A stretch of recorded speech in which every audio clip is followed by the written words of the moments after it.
খাজা কুতুবউদ্দিন বখতিয়ারের সন্তান। প্রথমে এলান করলেন কেউ হাত উঠায় না, 2 নাম্বার আবার এলান করলেন, ঘোষণা দিলেন কেউ হাত উঠায় না।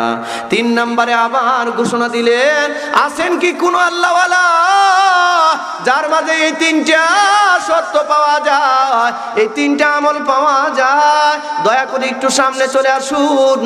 আজকের এই জানাজার একমাত্র অধিকার আপনার, আপনি একটু দয়া করে আমার আব্বার জানাজাটা পড়ায়া দিন। যদি কেউ না থাকে, আব্বা যে বলেছে দেরি করা যাবে না, এই আমলের যদি কাউকে না পাওয়া যায়, বিনা জানাজায় আমার আব্বার দাফন যে হয়ে যাবে। কে আছেন এমন আমার আব্বার জানাজাটা একটু পড়ায়া দেন?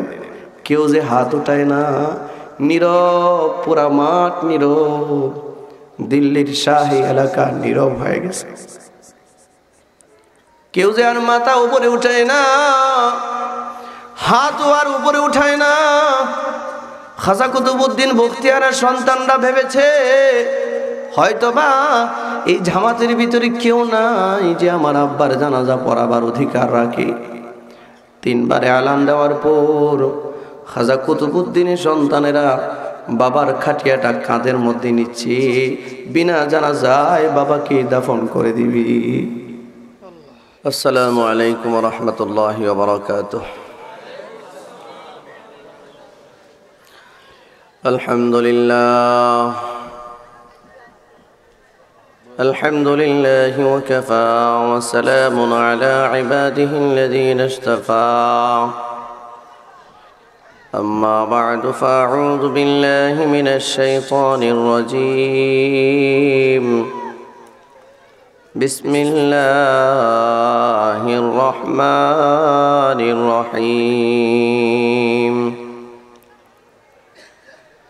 أرأيت الذي يكذب بالدين فذلك الذي يدع اليتيم ولا يحض على طعام المسكين فويل للمصلين الذين هم عن صلاتهم ساهون الذين هم يراءون ويمنعون الماعون صدق الله العظيم. وقال رسول الله صلى الله عليه وسلم إن الجنة تشتاق إلى 5 نفر: تالي القرآن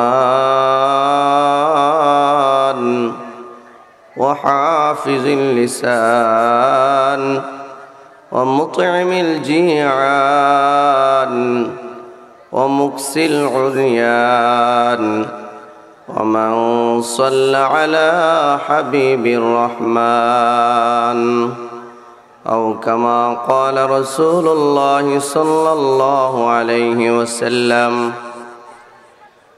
وفي شان محمد رسول الله إن الله وملائكته يصلون على النبي يا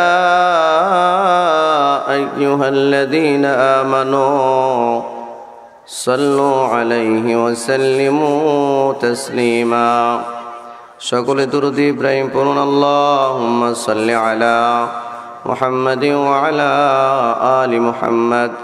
পারেন না সবাই? পারেন না? জোরে জোরে পড়ুন। কামা সাল্লাইতা আলা ইব্রাহিম وعلى آل إبراهيم إنك حميد مجيد. اللهم بارك على محمد وعلى آل محمد كما باركت على إبراهيم وعلى آل إبراهيم إنك حميد مجيد بلغ العلا بكماله كشف الدجى بجماله حسنت جميع خصاله صلوا عليه وآله عشق محبوب خدا जिस दिल में हासिल नहीं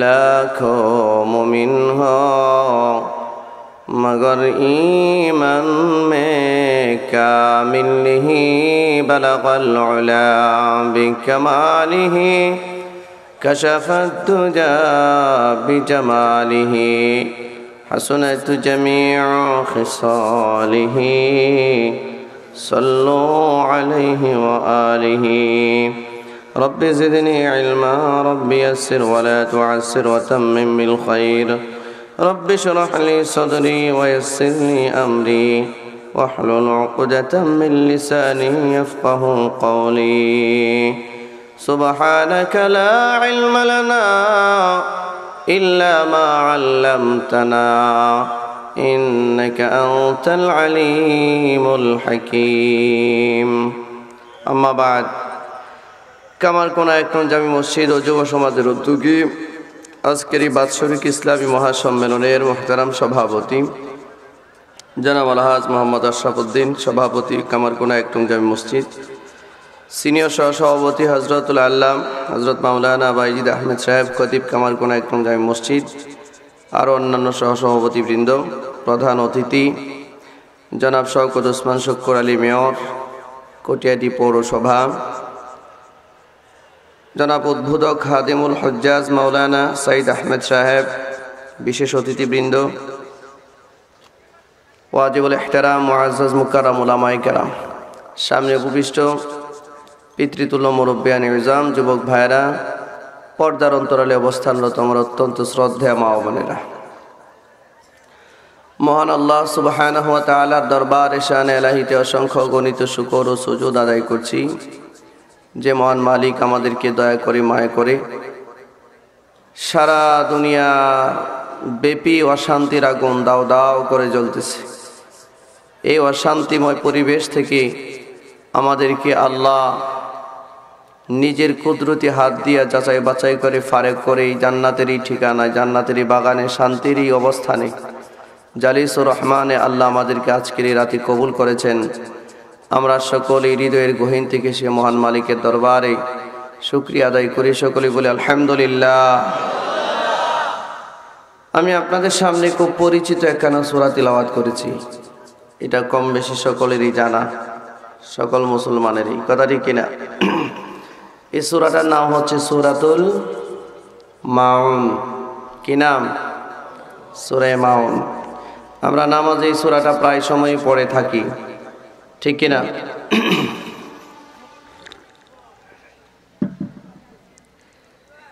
এবং মহানবী মুহাম্মদুর রাসূলুল্লাহ সাল্লাল্লাহু আলাইহি ওয়াসাল্লামের অসংখ্য গণিত হাদিসে মুবারাকা থেকে বরকতপূর্ণ এক হাদিস তিলাওয়াত করেছি।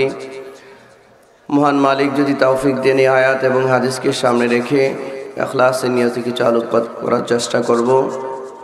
আল্লাহ যেন আমাকে এবং আপনারা যারা শুনতেছেন সকলকে আমলের নিয়তে বলার আর শোনার তৌফিক দেন, বলুন আমিন। তেলাওয়াতকৃত আয়াতে আল্লাহ বলছেন, আরাআইতাল্লাযী ইউকাযযিবু বিদ্দীন। আরাআইতা, হে নবী আপনি কি দেখেছেন? প্রশ্নটা কে করেছেন? কাকে করেছেন? নবীকে করেছেন। আসমানের মালিক বলেন, নবী হে, আরাআইতা তুমি কি তারে দেখেছো? কি দেখবে, কাকে দেখবে? পরবর্তী শব্দগুলোতে আল্লাহ তাআলা বলেন, আল্লাযী তুমি কি ওই ব্যক্তিরে দেখেছো, ইউকাযযিবু যে অস্বীকার করে, যে মিথ্যা আরোপ করে অস্বীকার করে, বিদ্দীন যে পরকাল দিবসকে অস্বীকার করে, এই জালিমকে কি তুমি দেখেছ? প্রশ্নটা কে করেছেন? সারমর্ম হলো, নবী হে, তুমি কি ওই জালিমকে দেখেছ যেই জালিম পরকাল অস্বীকার করে, পরকাল স্বীকার করে না, বিচারের দিন মানে না, বিচারের দিন স্বীকার করে না? এমন মানুষের সংখ্যা পৃথিবীতে আছে কি নাই? যারা পরকাল বিশ্বাস করে না, পরকাল মানে না, এমন মানুষের সংখ্যা আছে কি নাই? সংখ্যায় কম না বেশি? সংখ্যায় বেশি। কেমনে বেশি? বর্তমান পৃথিবীতে বিরাজমান 700 কোটি মানুষের মধ্যে মাত্র 250 কোটি মানুষ সর্বোচ্চ যারা ঈমান এনেছে মালিকের উপর, আল্লাহর উপর। বাকি সবগুলো মানুষ এমনভাবে আল্লাহর উপর ঈমান এনেছে যে ঈমান আনার চেয়ে না আনাটাই ভালো ছিল। কথা ঠিক কিনা? কেউ বা তৃত্ববাদী ঈমান এনেছে, কেউ বা মালিকের সাথে শরীক করেছে, কেউ বা বিভিন্নভাবে আল্লাহর সাথে শরীক করে, কেউ বা আল্লাহর সন্তান বানিয়েছে, আল্লাহর বিবি বানিয়েছে। অর্থাৎ শান, আল্লাহর শান আর মান অনুযায়ী আল্লাহর উপরে ঈমান আনে নাই। এই সংখ্যার মানুষই বেশি। কথা ঠিক কিনা? আসমানের মালিক ডেকে বলেন, ও নবী, তুমি কি ওই জালিমকে দেখেছো যে জালিম পরকাল দিবসকে অস্বীকার করে, বিচারের দিনকে অস্বীকার করে? আপনারা কি বিচারের দিন অস্বীকার করেন? বিচার হবে না একদিন? মাখলুকের বিচার হবে না? অবশ্যই অবশ্যই বিচার হবে। এজন্যই তো সূরা ফাতিহার মধ্যে বিচারের দিনের কথা আল্লাহ আগে উল্লেখ করেছেন। আসমানের মালিক বলেছেন, আলহামদুলিল্লাহি রাব্বিল আলামিন আর রহমানির রহিম। এরপরে কি পড়ুন? সবাই পড়ুন, মালিকি ইয়াউমিদ্দিন। এ রহমান তো ওই সত্তার নাম, রহিম ওই সত্তার নাম, যে সত্তা বিচার দিবসের মালিক। একচ্ছত্রভাবে যে সত্তা বিচারের দিনের অ্যাডমিনিস্ট্রেশনের ক্ষমতা তার হাতে রাখবে, প্রশাসনিক ক্ষমতা, দক্ষতা যে মালিক নিজের হাতে রাখবে, এই বিচারের দিন অবশ্যই হবে কি হবে না? এই বিচারের দিন যদি কেউ না মানে, তার তো কিছুই মানা হবে না। বিচারের ভয় থাকার কারণেই মানুষ অন্যায় করে না। কথা ঠিক কিনা? এই জন্যে আসমানের মালিক প্রথমে বলেন, ও বন্ধু, তুমি কি ওই অপরাধীরে দেখেছো যে অপরাধী পরকাল দিবসকে, বিচারের দিনকে অস্বীকার করি?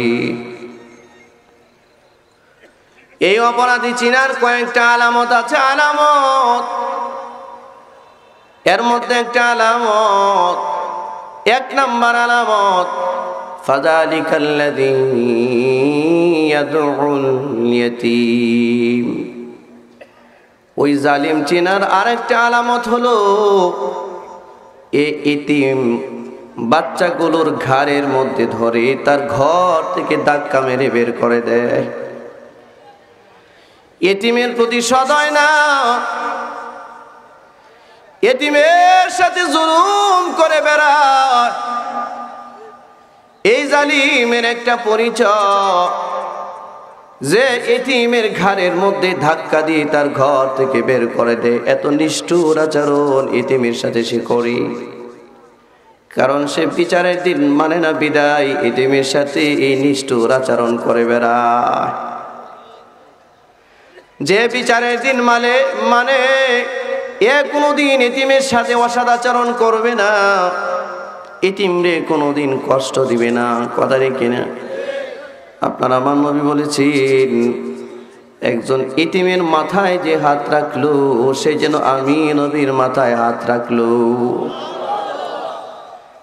একজন এতিমকে যে এক লুকমা খাবার খাওয়াইলো।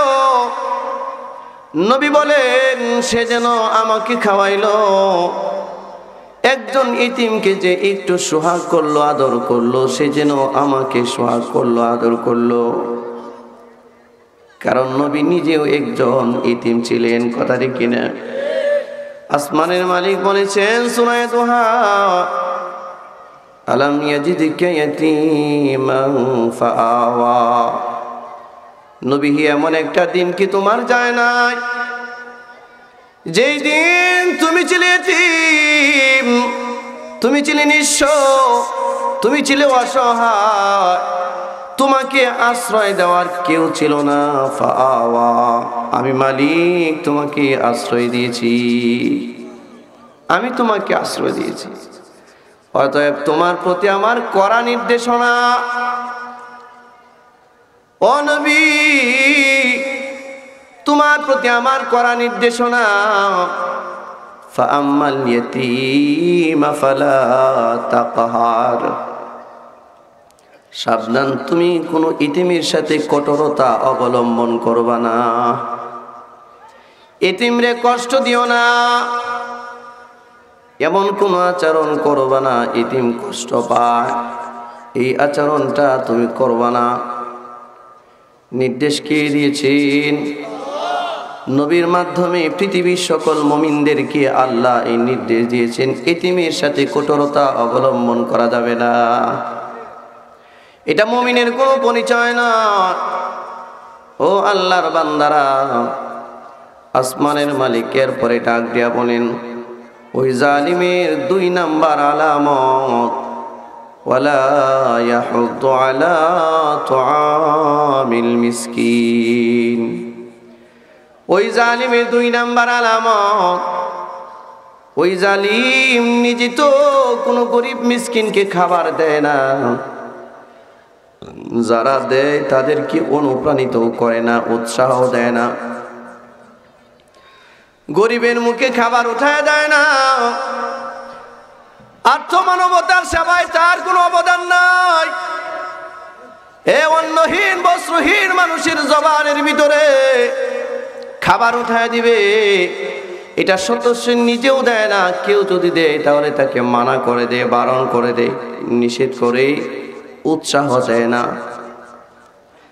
এটা হচ্ছে জালিম সিনার আর একটা পরিচয়। আল্লাহ রাব্বুল আলামিন বলেন, ও নবী ওই জালিমের আর একটা পরিচয়, যেই জালিম কোনো গরিব এতিম মিসকিনকে, কোনো অসহায় মানুষকে খাবার দেয় না, এবং খাবার দেওয়ার ক্ষেত্রেও, বস্ত্র দেওয়ার ক্ষেত্রেও কাউকে অনুপ্রাণিত করে না, উৎসাহ দেয় না কাউকে। সমাজে এই শ্রেণীর মানুষ আছে, নিজে তো দান খয়রাত করেও না, কেউ করুক এটাও চায় না। কি বলেন, আছেন এরকম? আচ্ছা, এটা তো ওই লোকের উত্তরাধিকারী। এই জালিমের আর একটা পরিচয়, আসমানের মালিক বলেন, এই জালিমের আর একটা পরিচয়। এই সূরার সর্বশেষ আয়াতের মধ্যে আল্লাহ পাক ডাক দিয়া বলেন, ওয়ায়ামনাউনাল মাউন। ওই জালিমের আর একটা পরিচয়, এই জালিম নিত্য প্রয়োজনীয় জিনিসগুলো নিজেও কাউকে দেয় না, কেউ দিলেও তাকে মানা করে। পরোপকার তার মাঝে নাই, এটা হচ্ছে জালিমের একটা পরিচয়।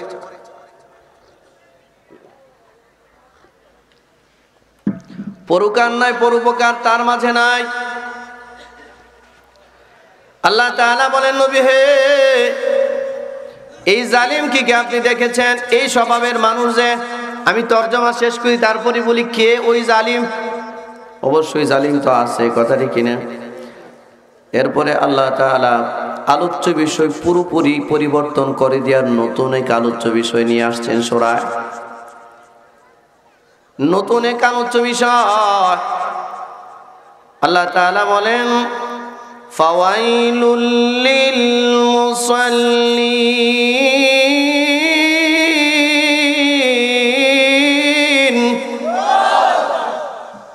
ও নবী, তুমি কি ওই মুসল্লির দেখেছো যেই মুসল্লি নামাজ পড়ার পরেও ওয়াইল নামক জাহান্নামে চলে যাবে? নামাজ পড়ার পরেও ওই মুসল্লি জাহান্নামের অধিবাসী হবে। বড় কড়া সতর্কতা, বড় কড়া নির্দেশ। এই সেই কোন নামাজি যে নামাজ পড়লেও সে জাহান্নামে যাবে, নামাজ পড়ছে তথাপিও সে জাহান্নামে যাবে। এটা তো বড় কড়া এক নির্দেশ, কথা ঠিক কিনা? বড় ইম্পর্টেন্সি বিষয়। আল্লাহ খুব সতর্কবাণী দিয়া বলে, নবী হে, ওই লোকটা নামাজ পড়ার পরেও সে জাহান্নামে চলে যাবে, ওয়াইল নামক জাহান্নামে সে যাবে। জাহান্নাম কয়টা বলেন? 7টা জাহান্নামের মধ্যে একটা জাহান্নামের নাম ওয়াইল। কি নাম?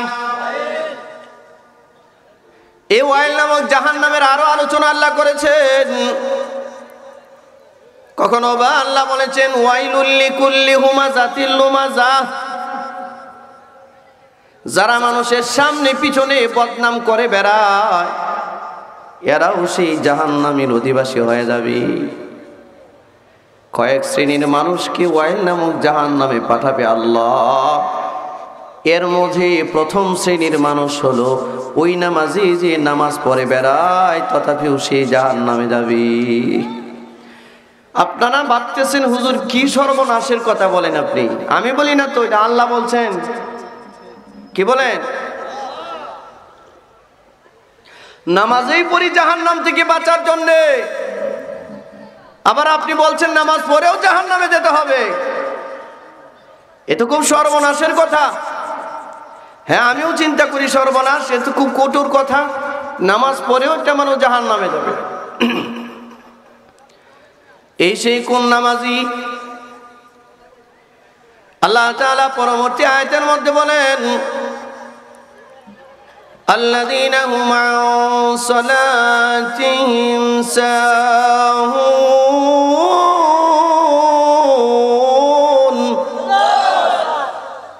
ওই নামাজ জাহান্নামী যেই নামাজি তার নামাজের ব্যাপারে ভুলে যায়, নামাজের ওয়াক্তের কথা ভুলে যায়, নামাজের হুকুম আহকামের কথা বলে যায়, নামাজের তরতিবের কথা তার মনে থাকে না, নামাজের রুকু সিজদার কথা যার মনে থাকে না। সাহুন, ওই নামাজি সাহুন। ওই নামাজি তো জাহান্নামী নামাজি, যেই নামাজি নামাজ পড়ে বেড়ায় অথচ তার নামাজের ব্যাপারে কোনো খেয়াল নাই। কোন ওয়াক্তের নামাজ কোন ওয়াক্তে পড়ে, এক ওয়াক্তের নামাজ আর এক ওয়াক্তে পড়ে, মনে মনে ভাবে নামাজের ওয়াক্ত তো আছেই, যোহরের নামাজটা আসরের সময় আদায় করে নিব। ওয়াক্তের কোনো খেয়াল তার মাঝে নাই।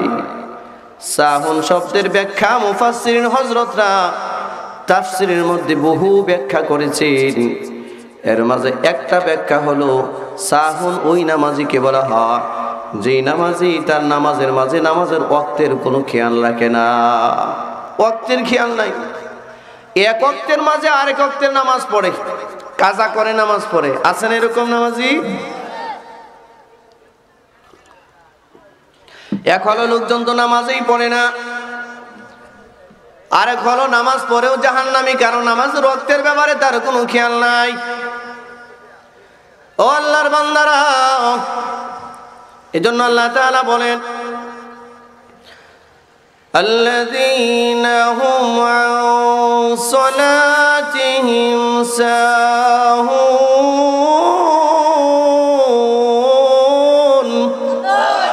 ওই জাহান্নামী, ওই নামাজি জাহান্নামী যেই নামাজি নামাজ পড়ার পরেও জাহান্নামে যাবে, কারণ তার নামাজের ব্যাপারে কোনো খেয়াল নাই, নামাজের হুকুম আহকাম তার জানা নাই। কোন নামাজ আগে পড়া লাগবে, কোন নামাজ পরে পড়া লাগবে তার কোনো খেয়াল তার মাঝে নাই। কোন নামাজের তরতিব কিরকম তার জানা নাই। কোন রুকুতে কোন তাসবিহ পড়বে এটা তার জানা নাই। রুকুর তাসবিহ জানা নাই, সিজদার তাসবিহ জানা নাই, নামাজের সূরা কিরাতগুলো জানা নাই। নামাজের সূরা কিরাতগুলো জানলেও সহি নাই, নামাজের ব্যাপারে অবহেলা উদাসীন। উদাসীন, এ উদাসীন নামাজি নামাজ পড়ে দোকানপাটের হিসাব করে বেড়ায়, নামাজের মাঝে দাঁড়ায়া দাঁড়ায়া ব্যবসা বাণিজ্যের হিসাব করে বেড়ায়, নামাজের মাঝে দাঁড়িয়ে দাঁড়িয়ে সে তার সারা দুনিয়ার হিসাব করে বেড়ায়, এই নামাজি নামাজ পড়ার পরেও সেই জাহান্নামে চলে যাবে। নামাজ পড়ার পরেও সেই জাহান্নামে, খুব কঠিন কথা। এরপর আল্লাহ তাআলা বলেন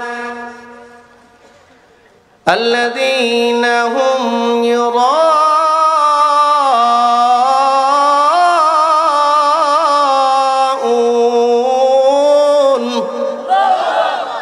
ওই নামাজি যে নামাজ পড়তেছে এই নামাজির একটা দোষ, এই নামাজি তার নামাজটা পড়ে লোক দেখানোর জন্য। সোজা করে বুঝেন, আমি বানায়া কোনো কথা বলতেছি না। সূরা মাউন সকলেই জানেন, সকলেই বুঝেন, বহু তাফসীর গ্রন্থ আছে, সূরা মাউন খুলে দেখবেন এই কথাগুলো আল্লাহ বলেছেন। আল্লাহ বলছেন ওই নামাজি তো নামাজ পড়ে, এই নামাজি যে আমার জন্য নামাজ পড়ে না, এই নামাজি সামাজিক নামাজ পড়ে, এই নামাজি মনে করে নামাজ পড়লে মানুষ তারে নামাজি বলবে, নামাজ পড়লে পরে মানুষ তারে ভালো মানুষ বলবে, নামাজ পড়লে পরে মানুষ তাকে সালাম দিবে, নামাজ পড়লে পরে লোক দেখানোর নামাজ হয়, আমাকে রাজি খুশির কোনো নামাজ সে আদায় করে না, এই লোকটা নামাজ পড়ার পরেও সে জাহান্নামে চলে যাবে। ওয়াইল নামক জাহান্নামের অধিবাসী। আপনাদের সমাজে এ জাতীয় নামাজি আছে কি নাই? সংখ্যায় কম না বেশি? খুঁজলে বেশি পাওয়া যাবে, খুঁজলে মোটামুটি বেশি পাওয়া যাবে। নামাজ পড়ি কিন্তু নামাজির এখনো দিল ঠিক নাই, কিসের নামাজটা সে পড়ি, কি নামাজ পড়ে। আল্লাহ পাক বলেন ওই নামাজি তো নামাজ পড়ে আমার সন্তুষ্টির জন্য নয়, ওই নামাজি নামাজ পড়ে লোক দেখানোর জন্য। আল্লাযীনা হুম ইউরাউন, ওই নামাজি নামাজ পড়ে লোক দেখানোর জন্য, হজ করে লোক দেখানোর জন্য, যাকাত দেয় লোক দেখানোর জন্য, দান খয়রাত করে লোক দেখানোর জন্য, যা কিছু আমল করে বেড়ায় সব লোক দেখানোর জন্য, আমার জন্য কিছুই করে না, আমার জন্য কিছুই করে না। এর জন্য সে বহু ইবাদতগার হওয়ার পরেও জাহান্নামে যাবে। আপনার আমার নবী বলেছেন হাসরের ময়দানে বহু সিজদাকারী জীবন ভর সিজদা করেছে, হাসরের মাঠে তার আমল নামাটা যখন খুলে দেওয়া হবে, আল্লাহর নবী বলেন নামাজি সারা জীবন নামাজ পড়েছি, হাসরের ময়দানে তার আমল নামাটা যখন খুলে দেওয়া হবে, নামাজের খাতার মধ্যে দেখবি একটা সিজদাও তার খাতার মাঝে নাই, একটা সিজদাও নাই। অথচ 50 বছর পর্যন্ত নামাজ পড়েছে, 50 বছর পর্যন্ত সিজদা করেছে, কিন্তু কোন সিজদা তার ওই খাতায় লিপিবদ্ধ নাই, খালি ফাঁকা। বছরের পর বছর দান খয়রাত করেছে, তার আমল নামার মাঝে কোনো ধরনের নেকি থাকবে না, কারণ তার ইবাদতের ভিতরে লোক দেখানোর রিয়া ছিল, মানুষ দেখানোর আশা ছিল, মানুষ তারে বাহ বাহ বলবে এরকম আশা ছিল। এই জন্য ইবাদত করার পরেও হাসরের মাঠে তার ইবাদতের খাতাটা শূন্য দেখতে পাবি, ইবাদতের খাতা শূন্য। আল্লাহ তাআলা বলেন আল্লাযীনা হুম ইউরাউন, ওই নামাজি নামাজ পড়ে লোক দেখানোর জন্য, ওই ইবাদতগার ইবাদত করে লোক দেখানোর জন্য, রোজা রাখে লোক দেখানোর জন্য, হজ করে লোক দেখানোর জন্য, যাকাত দেয় লোক দেখানোর জন্য, সমাজের উন্নয়নমূলক যে কোনো কাজে অংশগ্রহণ করে মানুষের ধন্যবাদ পাইতে চায়, আমি আল্লাহর সন্তুষ্টি সে কামনা করে না, এতগুলো ইবাদত করার পরেও সেই জাহান্নামে চলে যাবে। এটা বড় দুর্ভাগ্যজনক একটা সংবাদ আমাদের জন্য, কথা ঠিক কিনা? এ জাতীয় লোক আছে কিনা? আছে। এই জন্যই আজকের এই সূরাটা তিলাওয়াত করেছি। মানুষ কে সৃষ্টি করেছেন বলুন? আল্লাহ। সন্দেহ আছে? কনফিউশন আছে? আল্লাহ তাআলা বলেন আলা ইয়ালামু মান খালাক ওয়া হুয়াল লাতীফ খাবীর। আমি কি জানি না, আমি মানুষ বানিয়েছি। এই লোকটার কোথায় সমস্যা এটা আমার চেয়ে কেউ বেশি জানবে না। কথা দেখি না? জাপান থেকে কোনো টয়োটা কোম্পানির গাড়ি যদি আপনি আমদানি করেন, এই গাড়ির জন্য একটা ক্যাটালগ থাকে। ক্যাটালগ থাকে কি থাকে না? লেখা থাকে নির্দেশনায় কত হাজার কিলোমিটার জায়গা আপনি চালাবেন। এটা ডিজেলে চলবে না অকটেনে চলবে, কিভাবে চলবে, এইটা এই ক্যাটালগের মধ্যে লেখা থাকে, নির্দেশনা পত্রের মধ্যে সেটা লেখা থাকে। কারণ ওই কোম্পানি গাড়িটা বানিয়েছে, জানে কয় হাজার কিলোমিটার চললে পরে তার মোবিলটা পরিবর্তন করতে হবে, অথবা কোন সিস্টেমে চালালে পরে এই গাড়িটা টিকসই হবে। আপনারা বলুন, মানুষ বানিয়েছেন কে? মানুষের ভিতরগত এবং বাহিরগত রোগের খবর আল্লাহর আছে কি নাই?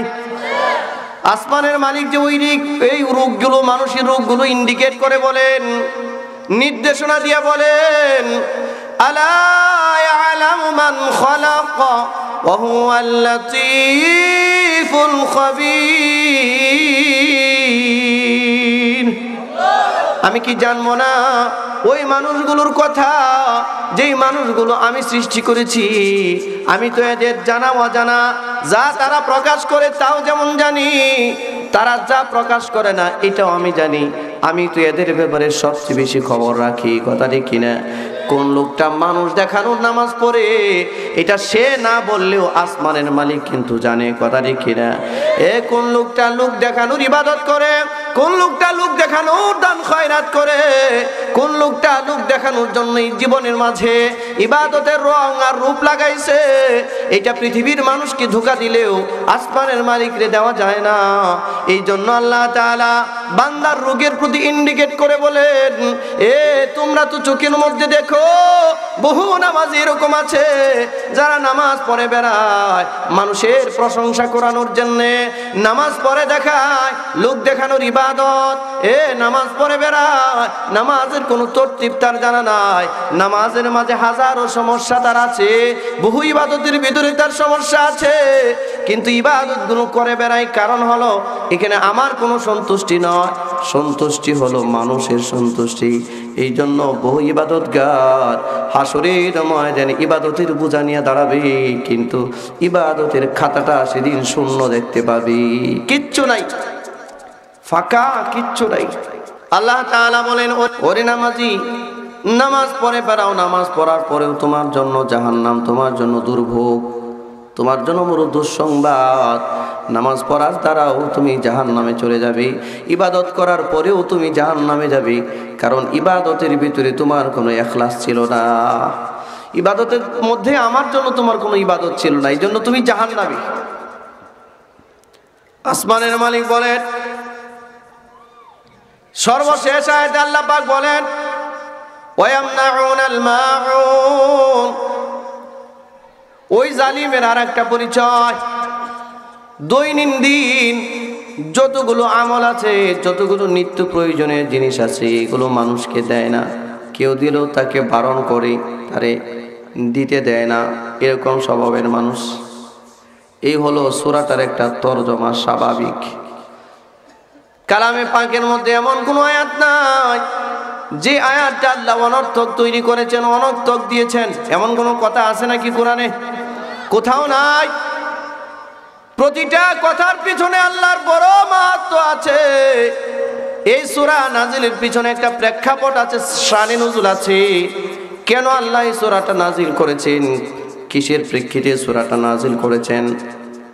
মুফাসসিরিন হযরতরা কয়েকজন বেঈমানের কথা উল্লেখ করেছেন, জালিমের কথা উল্লেখ করেছেন।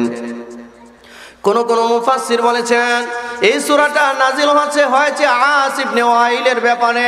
কেউ কেউ বলেছেন না, এই সূরা নাজিল হয়েছে ওয়ালিদ ইবনে মুগীরার ব্যাপারে। কেউ কেউ বলেছেন না, এই সূরা নাজিল হয়েছে মিস্টার আবু জাহেলের ব্যাপারে। কার ব্যাপারে? আবু জাহেলের ব্যাপারে। এই যে তিনটা নাম বললাম, এরা সবাই ভালো মানুষ, কি কোন আপনারা? পৃথিবীতে এমন কোন মানুষের নাম শুনছেন যে তার সন্তানের নাম রাখছে আবু জেহেল, ওয়ালিদ ইবনে মুগিরা বা নমরুদ, হামান, কামান, সাদ্দাত, এরকম কোন নাম কেউ রাখছে? কারণ মানুষ এগুলো এই নামগুলোরই ঘৃণা করে। কি বলেন? মানুষ তো ঘৃণা করে, এই নামটারেও ঘৃণা করে। কথা ঠিক কিনা? নামটাকেও ঘৃণা করে। আল্লাহ তাআলা এই সূরাটা নাজিল করেছেন, এই তিনজনের নাম উল্লেখ আসছে তাফসীরের কিতাবে। বেশিরভাগ তাফসীরের মধ্যে আসছে এই সূরাটা নাজিল হয়েছে আবু জেহেলের ব্যাপারে। কেন? আবু জেহেলের একটা অভ্যাস ছিল, এই খুব জনদরদি ছিল সে, খুব জনদরদি। আপনাদের বিশ্বাস হয় তো আবু জেহেল জনদরদি ছিল যে? হ্যাঁ, বিশ্বাস হয় না? জনদরদি না আবু জেহেল? বিশাল এক জনদরদি, এমন জনদরদি কোন মানুষ যদি মারা যাইতো, কোন লোক যদি মারা যাইতো, এই লোকটার বাড়িতে দৌড়ায় আসে যাইতো। মুমূর্ষু অবস্থায় ও লোকটার শিয়রের পাশে বসে তারা ডেকে বলতো, ভাই তুমি তো মরেই যাবে, তোমার ছোট ছোট কতটি বাচ্চা আছে, দেখো তুমি মরলে বাচ্চাগুলো ইতিম হবে। কথা ঠিক না? আমি তো একজন জনদরদি মানুষ, তুমি মরে যাওয়ার আগে তোমার সম্পদগুলো আমার নামে উইল করে যাও। উইল বুঝেন? আমারে দান করে যাও, আমার নামে লিখে দিয়ে যাও। উপকার কি? আমার উপকার কি? বলল তোমার উপকার, তুমি মরে গেলেও কোনো সমস্যা নাই, এই সম্পদ আমার নামে লিখে দেওয়ার কারণে আমি তোমার সন্তানগুলোর দেখভাল করব। এরা তো এতিম, আমি তোমার সন্তানগুলোর দেখভাল করব, এদের কোনো সমস্যা হবে না। বলুন আপনারা, প্রস্তাবটা ভালো না মন্দ? বুঝতে পেরেছেন? এতিমের দায়ভার নেওয়া এটা তো বহুত বড় ভালো কাজ। কি বলেন আপনারা? এতিম মিসকিন অসহায় মানুষের দায়ভার নেওয়া, এদের দেখাশোনা করা, এদের পাশে দাঁড়ানো, সহযোগীদের হাত প্রসারিত করা, এটা তো ভালো কাজ। কি বলেন? হ্যাঁ, না কাজটা ভালো। আবু জেহেলের প্রস্তাব ভালো, আবু জেহেলের প্রস্তাব ভালো, কাজও ভালো, কিন্তু আবু জেহেলের মতলব ভালো না। আবু জেহেলের মতলব খান ভালো না। আমাদের দেশে এরকম বহু লোক আছে, বহু জনদরদি আছে, কাজও ভালো, চেহারা ভালো, বক্তব্যটাও ভালো, বাটুনার মতলবটা ভালো না। মতলব ভালো না, সময় মতো জনগণের সাথে কোনো আর সদাচরণ থাকে না। সময় যখন হয় খুব সুন্দর সুন্দর বক্তৃতার বয়ান, যখন সময় চলে যায় তখন লাথি মেরে বাড়ি থেকে বের করে দেয়। কি বলেন? আবু জেহেল মার্কা এরকম কিছু লোক আমাদের দেশে আছে কি নাই? আছে। এর সংখ্যায় বেশি না হলেও অন্তত কিছু না কিছু তো আছে। কি বলেন আপনারা? বেশি না কম? আপনারা কোন আমাদের দেশে এই জাতীয় লোক বেশি না কম? হ্যাঁ, এদেরকেও আল্লাহ বলছেন এই কথাটা। এটা আবু জেহেলের উত্তরসূরি। কাজ ভালো, মতলব ভালো না। ও ভাই তুমি তো মরে যাবে, যাও তুমি মরে যাও, কোনো সমস্যা নাই। লোকটা মরে যাচ্ছে, চিকিৎসার নামে কোনো খবর নাই। এই লোকটার সম্পদটা কিভাবে ধোঁকাবাজি দিয়ে নিজের নামে আনা যায় তার পায় তারা। গিয়া বলে, ভাই তুমি তো মরেই যাবে, মরে যাওয়ার আগে সম্পদটা আমার নামে লিখে দিয়ে যাও। তুমি মরে গেলে তোমার সন্তানগুলোর দায়ভার আমি নিব, দেখাশোনা আমি করব। আমার যেমন সন্তান আছে, তোমার সন্তানগুলোকে আমার সন্তানের মতো লালন পালন করব। কেউ যদি মরে যায়, তার সন্তান যদি রেখে যায়, বাচ্চাগুলো কি এতিম হয় না? বাচ্চাগুলো কি এতিম হয় না? আরে বন্ধু, আবু জেহেল এরকম প্রস্তাব দেওয়ার কারণে মক্কার আজনবী বহু আরবী মানুষ আবু জেহেলের উপরে তাদের আস্থা আর বিশ্বাস ছিল। কারণ আবু জেহেল তৎকালীন পার্লামেন্টের মক্কার মধ্যে একটা পার্লামেন্ট ছিল, তার নাম ছিল দারুন নদওয়া। কি নাম? এই দারুন নদওয়া পার্লামেন্টের মাননীয় স্পিকার ছিলেন মিস্টার আবু জেহেল। এই জন্য জনগণ বলে, হযরত আপনি তো মাননীয় স্পিকার, আপনার কাছে আমানত রাখা যায়। তার মানেটা হলো শিয়ালের কাছে মুরগি সুপুর্দ করা। শিয়ালের কাছে মুরগি আমানত রাখার সমান। কথা ঠিক কিনা? এরে আবু জেহেল, ঠিক আছে আমি তোমারে যাচ্ছি, কাগজ আনো আমি লিখে দিয়ে যাই, সম্পদগুলো তোমাকে আমি লিখে দিয়ে যাই, কাগজ খাতা আনো আমি লিখে দিয়ে যাই। এরকম বহু মানুষের শত শত মুমূর্ষু ব্যক্তিগুলোর সম্পদ মুমূর্ষু অবস্থায় তার নামে লিখে নিয়ে এসেছে।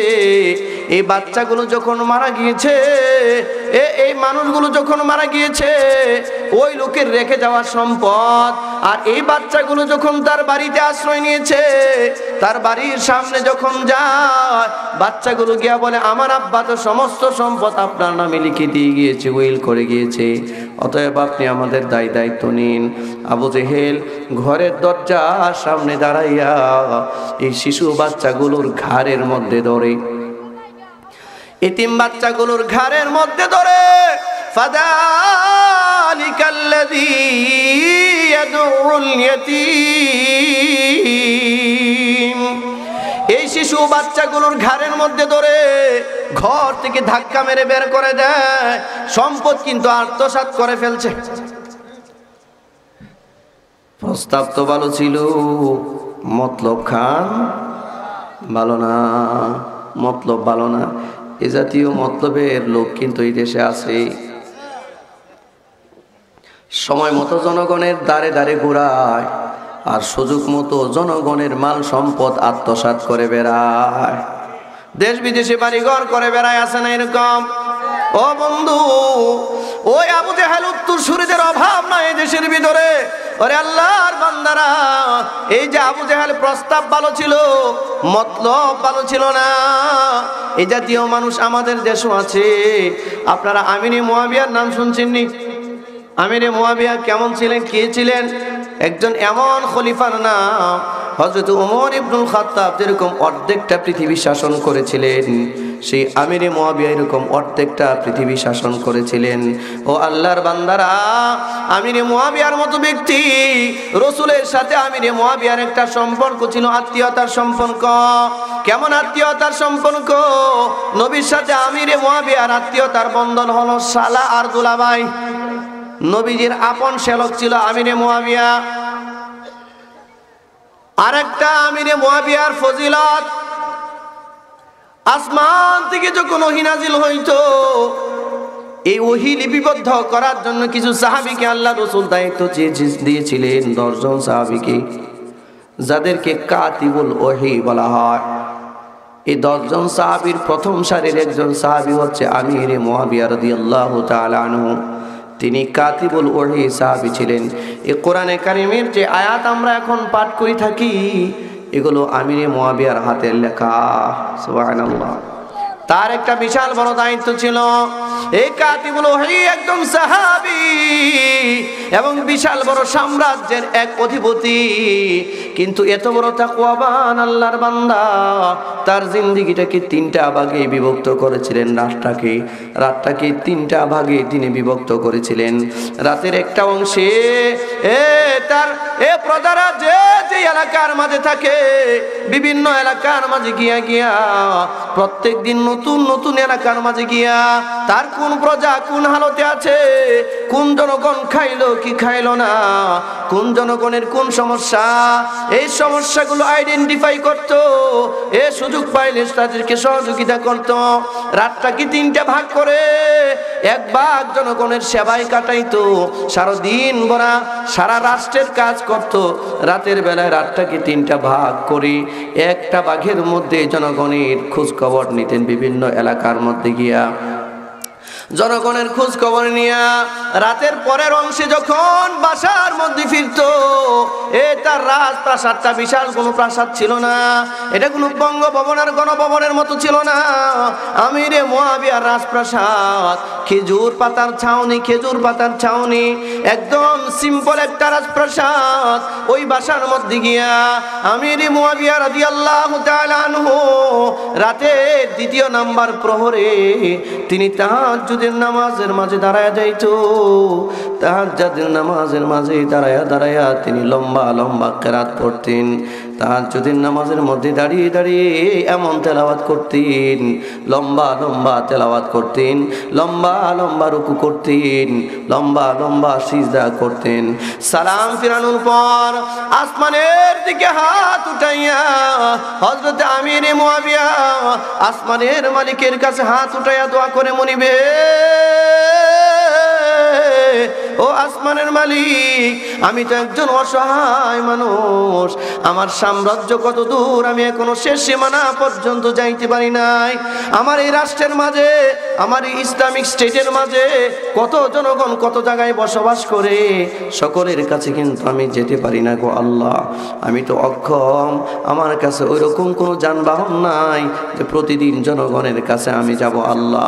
এক এক দিন এক এক এলাকার মাঝে যাই, আমি জানি না আমার এলাকার, আমার এই রাষ্ট্রের ভিতরে কোন জায়গায় আমার কোন জনগণ না খেয়ে শুয়ে আছে রে আল্লাহ, কার কি সমস্যা আমি এখনো জানি না আল্লাহ। আমি তো তার কাছে যেতে পারলাম না, আমার অক্ষমতা আছে কিন্তু তোমার তো কোনো অক্ষমতা নাই। আল্লাহু আকবার।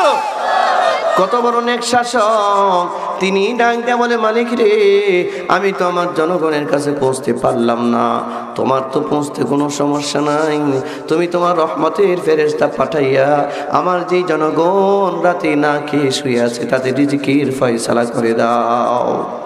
এমন শাসক পাওয়া যায়? এমন শাসক এখন আর পাওয়া যায় নাই, খুব কম, খুব কম, একেবারেই নগণ্য। এখন তো এমন শাসক আছে জনগণের মাল কিভাবে আত্মসাৎ করা যায়, এমন শাসক। ও বন্ধু, আমির মুয়াবিয়ার মতো ব্যক্তি এই রাতের আরেকটা অংশে তাহাজ্জুদের নামাজ পড়তেন। তাহাজ্জুদের নামাজ পড়ে পড়ে তার জনগণের জন্য দোয়া করতেন। আল্লাহর রহমত এমন ভাবে তার সাম্রাজ্যের ভিতরে ছিল, আমির মুয়াবিয়ার সাম্রাজ্যের ভিতরে এমন একজন জনগণ ছিল না যে না খেয়েছিল। ও আল্লাহর বান্দারা, আল্লাহ কুদরতি ভাবে তার ওই সাম্রাজ্যের মাঝে জনগণের সামনে খাবার পৌঁছায় দিত। এমন এক খলিফার নাম হযরত আমির মুয়াবিয়া রাদিয়াল্লাহু তাআলা আনহু। রাতের এক অংশে দাঁড়াইয়া তিনি তাহাজ্জুদের নামাজ পড়েন। এটা কিন্তু লোক দেখানোর কোনো নামাজ না, এটা লোক দেখানোর কোনো ইবাদত না। যেমন এই সূরার মাঝে আল্লাহ বলেছেন, আল্লাযীনা হুম ইরাউন, ওই লোকগুলো ইবাদত করে বেড়ায়, লোক দেখানোর ইবাদত, নামাজ পড়ে বেড়ায়, লোক দেখানোর নামাজ, দান করে বেড়ায়, লোক দেখানোর দান, হজ করে বেড়ায়, লোক দেখানোর হজ। ও আল্লাহর বান্দারা, কিন্তু আমির মুয়াবিয়ার নামাজ, আমির মুয়াবিয়া তাহাজ্জুদের নামাজ, এটার মাঝে কোনো লোক দেখানোর অবকাশ ছিল না। লোক দেখানোর জন্য তাহাজ্জুদের নামাজ কেউ পড়ে না। ও বন্ধু, এই তাহাজ্জুদের নামাজ এমন এক নামাজ যেই নামাজ দিয়ে আল্লাহর মারিফাত হাসিল করা যায়। ওয়াক্তিয়া 5 ওয়াক্ত নামাজ দিয়ে আল্লাহর হুকুম মানা যায়, কিন্তু আল্লাহর সাথে গভীর সম্পর্ক স্থাপন করার জন্য তাহাজ্জুদের নামাজ ছাড়া আল্লাহর সাথে গভীর সম্পর্ক স্থাপন করা যায় না, এটা সম্ভব হয় না। হযরত আমির মুয়াবিয়া রাদিয়াল্লাহু তাআলা আনহু একদিন জনগণের খোঁজ খবর নিয়া ক্লান্ত শ্রান্ত পরিশ্রান্ত দেহ নিয়া ঘরের মধ্যে গিয়া এই হাতের মধ্যে মাথাটা রেখে একটু তন্দ্রাচ্ছন্ন হয়েছেন, তন্দ্রায় চলে গেছেন। ঘুমে না তন্দ্রার ভিতরে চলে গেছেন। এরকম তন্দ্রার ভিতরে শয়তান জানি কোন জায়গা থেকে এসে আমির মুয়াবিয়ার মাথাটা মেসেজ করতেছে, শরীরটা মেসেজ করতেছে। যেমন বর্তমান সময়ে নামাজের ওয়াক্তগুলো যখন আসে, আমাদের দেশের মুসলমান যুবকদেরকে, যুবতীদের শরীর শয়তান মেসেজ করে বেড়ায়, উঠিস না উঠিস না, এখন কিসের নামাজ, নামাজের বহু সময় আছে, আরো 20-25 বছর পরে তারপরে নামাজ পড়বি না, বলে না, নামাজে যায় না। আজানের আওয়াজ ঠিকই তার কানে যায়, কিন্তু নামাজে সে যায় না, মেসেজ করে শয়তান। আমির মুয়াবিয়াকে মেসেজ করা শুরু করে দিয়েছে। আমির মুয়াবিয়া ঘুমায় গেছে। হঠাৎ করে মসজিদের মিনার থেকে আজানের আওয়াজ, মুয়াজ্জিন বলতেছি আসসালাতু খায়রুম মিনান নাওম, আসসালাতু খায়রুম মিনান নাওম। হযরত আমির মুয়াবিয়ার কানের মাঝে যখন এই আওয়াজটা গিয়েছে, ঘুম থেকে লাফ দিয়ে উঠছে, সর্বনাশ সর্বনাশ, আমার তো তাহাজ্জুদের নামাজ চলে গেল, তাহাজ্জুদের নামাজটা কাজা হয়ে গেল। আমির মুয়াবিয়া এমন এক রাষ্ট্রপ্রধানের নাম, যার জীবনে ওয়াক্তিয়া নামাজ তো দূরের কথা, মুসলমান হওয়ার পর জিন্দেগিতে কোনোদিন তাহাজ্জুদের নামাজটাও কাজা করে নাই। আমির মুয়াবিয়া কাঁদতেছি কাঁদতেছি, কি হইল এমন, আমি কেন আজকে তাহাজ্জুদের নামাজটা পড়তে পারলাম না। তাড়াতাড়ি গিয়া ওযু করে মসজিদের দিকে দৌড় দিয়েছে। মসজিদের মাঝে গিয়া দুখুলুল মসজিদ, তাহিয়াতুল ওযু, নামাজ পড়ে, সুন্নত পড়ে, মসজিদে ফরজ নামাজ আদায় করে। এবার আমির মুয়াবিয়ার কান্না কে দেখে, আমির মুয়াবিয়ার কান্না। আমির মুয়াবিয়া কাঁদতেছে তো কাঁদতেছে, কারো সাহস নাই, কেন জিজ্ঞাসা করবে আমিরুল মুমিনিন কেন আপনি কাঁদেন। আমির মুয়াবিয়া কাঁদে আর আল্লাহকে ডেকে বলে, মালিক হে, জানি না রে আল্লাহ, আমার এই সাম্রাজ্যের ভিতরে আমার কোন জনগণের বদ্দুয়া আমার পিছনে লেগেছে রে আল্লাহ, আমার কোন জনতা নাকি আজকে না খেয়েছিল, যেই জনতার বদ্দুয়ার কারণে, ওই অভিশাপের কারণে আমি আমির মুয়াবিয়া তাহাজ্জুদের নামাজটা আজকে ছুটে গেল। আরে মুনি, তোমার রহমত বুঝি আমার ওই জনগণের কাছে পৌঁছলো না গো আল্লাহ, আমার তাহাজ্জুদের নামাজটা আজকে মিস হয়ে গেছে। কান্না কাকে বলি, আমির মুয়াবিয়ার কান্না এখন আর বন্ধ হয় না। এই মুসল্লিরা পাশে বসে আছে, আমির মুয়াবিয়ার কান্না বন্ধ করতে পারে না। ওরে বন্ধু, কেন কাঁদে আমির মুয়াবিয়া? কারণ ওই যে আমির মুয়াবিয়ার কান্নাটা তাহাজ্জুদের নামাজের জন্য। এই তাহাজ্জুদের নামাজটা যে আল্লাহর জন্য পড়তো, আজকে কেন তার থেকে এই নামাজটা ছুটে গিয়েছে, এই জন্য কাঁদে। বন্ধুরে, আল্লাহর জন্য যে নামাজ পড়ি, তার মাঝ থেকে যদি এক ওয়াক্ত নামাজ ছুটে যায়, এই লোকটার অশান্তি শুরু হয়ে যায়। কথাটি কিনা? আল্লাহর জন্য যে নামাজ পড়ে, এক ওয়াক্ত নামাজ যদি যথাযথভাবে সে পড়তে না পারে, নামাজটা কেন পড়তে পারলো না, তার খাইতে ভালো লাগে না, ঘুমাইতে ভালো লাগে না, কথা বলতে ভালো লাগে না। কারণ সে যে নামাজ পড়ে কার জন্যে? আল্লাহর জন্যে। এরে বন্ধু, আমির মুয়াবিয়ার কান্না কেউ থামাইতে পারে না, কারণ আমির মুয়াবিয়ার এই ইবাদতটা যে একমাত্র লিওয়াজহিল্লাহ, আল্লাহর জন্য ছিল। কান্না কেউ থামাইতে পারে না। এটা তো আমির মুয়াবিয়ার তাকওয়া।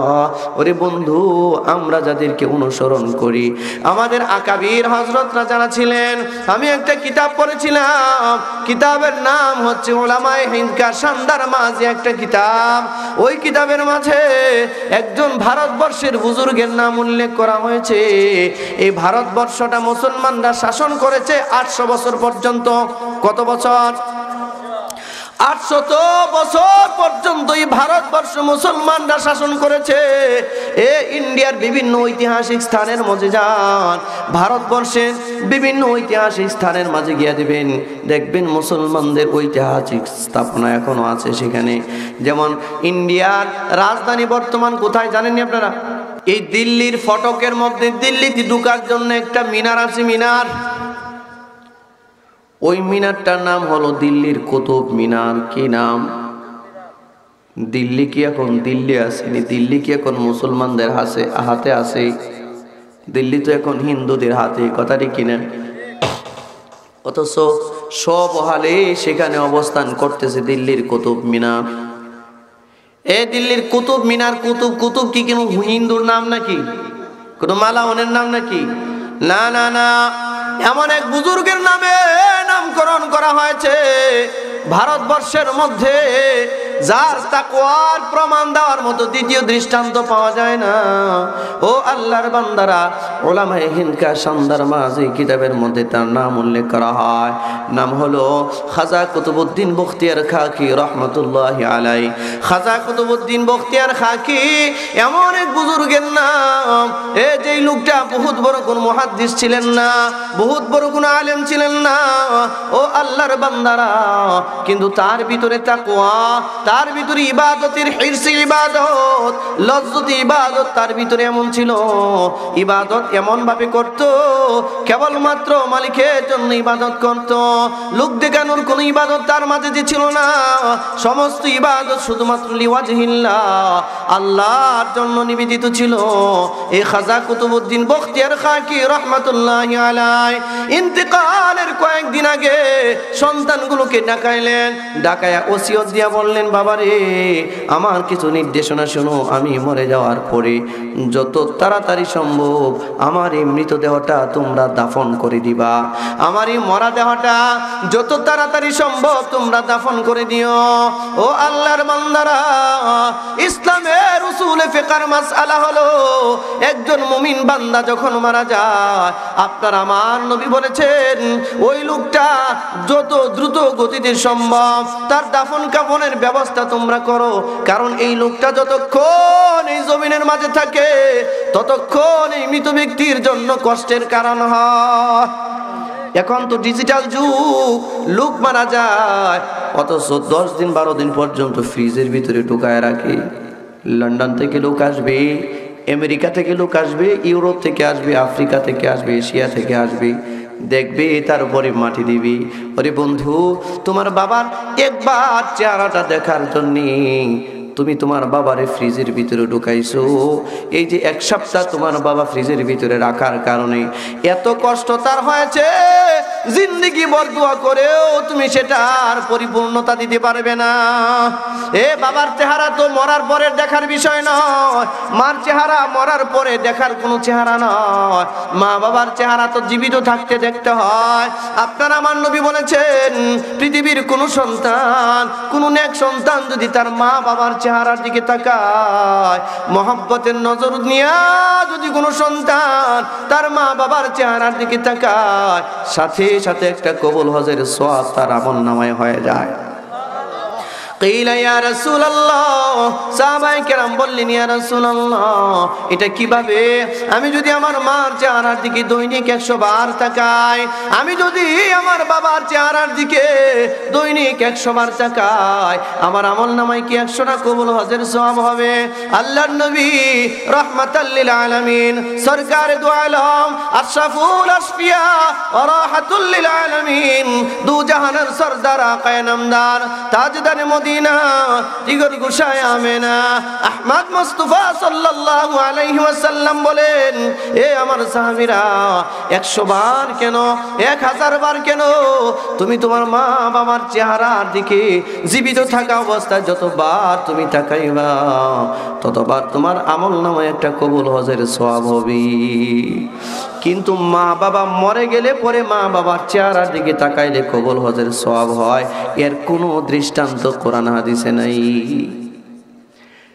জীবিত থাকতে মা বাবার চেহারার দিকে তাকাও, মরার পরে কিসের চেহারা দেখবা তুমি?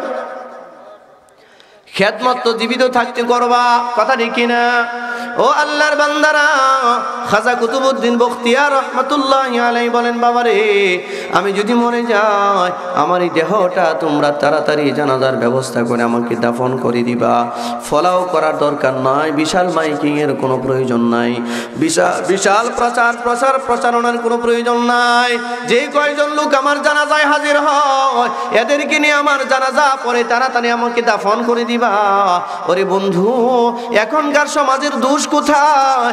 একজন লোক মারা গেলে পরে বিভিন্ন মসজিদে মাইকিং হয়। নিষেধ করতেছি না, করেন মাইকিং, কিন্তু এই মাইকিং করতে করতেই লোকটার সময় তো আপনি লেট করে ফেলতেছেন, দেরি করে ফেলতেছেন। শত শত মানুষ বাহির থেকে আসবে, জানাজা পড়বে না, এত লোকের দরকার নাই। ও আল্লাহর বান্দারা, লোকটা যেন কষ্ট না পায় এই ব্যবস্থা করতে হবে। তাড়াতাড়ি তার জানাজার ব্যবস্থা করো। খাজা কুতুবউদ্দিন বখতিয়ার খাঁ কি বলেন, এ সন্তান, তোমাদের প্রতি আমার ওসিয়ত, আমি মরে যাওয়ার সাথে সাথে আমার লাশটা তোমরা ধৌত করে কাফনের কাপড় পরাইয়া, অল্প কিছু মানুষ যারাই আসবে আমার জানাজাটা পরাইয়া কবরের মাঝে তোমরা রেখে দিবা। এইটা আমার একটা ওসিয়ত। আর একটা ওসিয়ত, এমন একটা লোক দিয়ে আমাদের জানাজার নামাজটা তুমি পড়াইবা। তোমাদের মাঝে যদি এই আমল থাকে তো তোমরা পড়াইবা, আর এই আমল যদি তোমাদের মাঝে না থাকে, আমার জানাজায় যারা উপস্থিত হবে তাদের একজনকে দিয়ে আমার জানাজার নামাজটা পড়াইবা। কি এমন আমল, কি এমন ইবাদত, কি এমন শর্ত খাজা কুতুবউদ্দিন বখতিয়ার দিলেন। এ সন্তান, এক নাম্বার শর্ত, এমন একজন লোক দিয়ে আমার জানাজার নামাজটা পড়াইবা যার জীবনে কোনোদিন তাহাজ্জুদের নামাজ কাজা হয় নাই। এমন একজন আল্লাহওয়ালা দিয়া আমার জানাজাটা পড়াইয়া দিও। বন্ধুরে, তাহাজ্জুদের নামাজ পড়া কিন্তু স্বাভাবিক কোনো জিনিস নয়। তাহাজ্জুদের নামাজ পড়াটা সাধারণ কোনো ইবাদতের নাম নয়। এই পৃথিবীতে বহু মানুষ আছে, বহু আলেম ওলামা আছে, মুফতি মুহাদ্দিস মুফাসসির আছে, বহু শাইখুল হাদিস আছে, বহু মানুষ এই দুনিয়াতে আছে। হাজার হাজার লক্ষ লক্ষ আলেম ওলামারা আছেন, হাজার হাজার পরহেজগার মানুষগুলো আছে। হাদিসের দরজ সব সময় দিয়া বাড়ায়, বহুত বড় জ্ঞানের বহর তার মাঝে আছে। কিন্তু তাহাজ্জুদের মুসল্লায় দাঁড়ায়া মালিকের সাথে রাতের গভীরে তাহাজ্জুদের মুসল্লায় দাঁড়াবার লোক খুব কম পাওয়া যায়। নাই যে সমাজে তা বলতেছি না, আছে আছে, কিন্তু কম। খাজা কুতুবউদ্দিন বখতিয়ার রহমাতুল্লাহি আলাইহি এক নাম্বার শর্ত দিয়া বলে, বাবা আমার জানাজাটা এমন একজন লোক দিয়া পড়াইও যেই লোকটা জীবনে কোনোদিন তাহাজ্জুদের নামাজ কাজা করে নাই। তার মানে কি বোঝায়? খাজা কুতুবউদ্দিনের জিন্দেগিতে কোনোদিন তাহাজ্জুদের নামাজ কাজা হয় নাই। যে যে আমল করে না সে কোনোদিন এই আমলের শর্ত দিতে পারে না, কথা ঠিক কিনা? যে যে আমল করে না এই আমলের বয়ান সে কোনোদিন করতে পারে না। যদি করে সে আল্লাহ তার হাসরের মাঠে জিহ্বাটা কেটে দিবে। এই জন্য আল্লাহ বলেছেন, ইয়া আইয়ুহাল্লাযীনা আমানু, হে ঈমানদারেরা, লিমা তাকুলুনা মা লা তাফআলুন, কেন তোমরা এমন কথা বলো? লিমা তাকুলুনা মা লা তাফআলুন, যা তোমরা করো না কেন তা তোমরা বলে বেড়াও। যা করো তাই বলবা, যা করে বেড়াও তাই তোমরা জনগণের সামনে বলবা। যেটা তুমি বিশ্বাস করো না, যেটা তুমি নিজেও আদায় করো না, এইটা কোনোদিন মানুষকে বলবা না। জীবনেও এই মানুষগুলো এই কথা মানবে না। ও আল্লাহর বান্দারা, খাজা কুতুবউদ্দিন বলে, বাবা রে, এমন এক আল্লাহওয়ালা দিয়ে আমার জানাজার নামাজটা পড়ায় দিবি যার জীবনে কোনোদিন তাহাজ্জুদের নামাজটা কাজা হয় নাই। তারে দিয়ে আমার জানাজাটা পড়ায় দিবি। আর একটা শর্ত দিয়া বলে, বাবা রে, এমন একজন লোক দিয়া আমার জানাজাটা পড়াবি যেই লোকটা আসরের 4 রাকাত সুন্নতে জাইদাটাও কোনোদিন কাজা করে নাই। আসরের নামাজ কয় রাকাত বলুন? 8 রাকাত নামাজ, 4 রাকাত ফরজ, যা না পড়লেই না। এর আগে আছে 4 রাকাত সুন্নতে জাইদা। ফতোয়া হলো পড়লে সওয়াব আছে, না পড়লে কোনো গুনাহ নাই, কথা দেখি না? এটা হলো ফতোয়া। ওরে বন্ধু, ফতোয়া আর তাকওয়া কিন্তু এক জিনিস নয়।